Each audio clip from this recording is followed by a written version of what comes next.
മുട്ടയുമായിട്ട് വന്നേക്കുന്ന ഓംലെറ്റ് അടിക്കാനല്ല കേട്ടോ.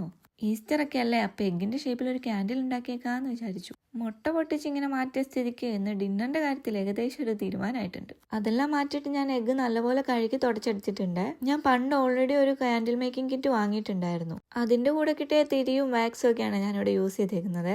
നമ്മുടെ അടുത്ത് ക്യാൻഡിൽ ഉണ്ടെങ്കിൽ അതൊന്ന് ഉരുക്കിയെടുത്താൽ മതി. വാക്സ് എല്ലാം സെറ്റായി കഴിയുമ്പോഴേക്കും നമുക്ക് ആ തോടെല്ലാം പൊട്ടിച്ച് കളഞ്ഞിട്ട് ഇതുപോലെ എടുക്കാം. ഞാൻ വാക്സ് ഒഴിക്കുമ്പോൾ അത് നിറഞ്ഞു നിന്നേച്ചാണ്. ഇപ്പോൾ അത് പൊട്ടിച്ചപ്പോഴേക്കും അതിൻ്റെ മുകളിൽ പകുതി ഭാഗമില്ല.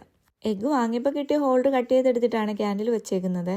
ഒരു ഡെക്കറേഷനൊക്കെ ഇരിക്കട്ടെ എന്ന് വെച്ചിട്ട് ഞാൻ കുറച്ച് ഡ്രൈ ഫ്ലവേഴ്സ് ഇട്ടും വെച്ച് കൊടുക്കുന്നുണ്ട്. ഇതെനിക്ക് ഈസ്റ്റർ ആയതുകൊണ്ട് ഒരു സ്പെഷ്യൽ ഗിഫ്റ്റ് കിട്ടിയതാണ്. കറക്റ്റ് ഞാൻ ഈ ക്യാൻഡിലിൻ്റെ വീഡിയോ എടുത്തുകൊണ്ടിരുന്നപ്പോഴാണ് എനിക്ക് ഈ ഗിഫ്റ്റ് കൊണ്ട് തന്നത്. എന്നാൽ പിന്നെ ഈ വീഡിയോയിൽ ഇൻക്ലൂഡ് ചെയ്തിട്ട് നിങ്ങളെയും കൂടെ കാണിച്ചേക്കാമെന്ന് വിചാരിച്ചു. പിന്നെ ഇതെന്താണെന്ന് അറിയാത്തവരുണ്ടെങ്കിൽ ഇത് ഈസ്റ്റർ എഗ്ഗും ബണ്ണിയുമാണ്. ഇത് ഫുൾ ചോക്ലേറ്റ് ആണ്, നമുക്ക് കഴിക്കാൻ പറ്റും. അപ്പം എല്ലാവർക്കും എൻ്റെ സ്നേഹം നിറഞ്ഞ ഈസ്റ്റർ ദിന ആശംസകൾ.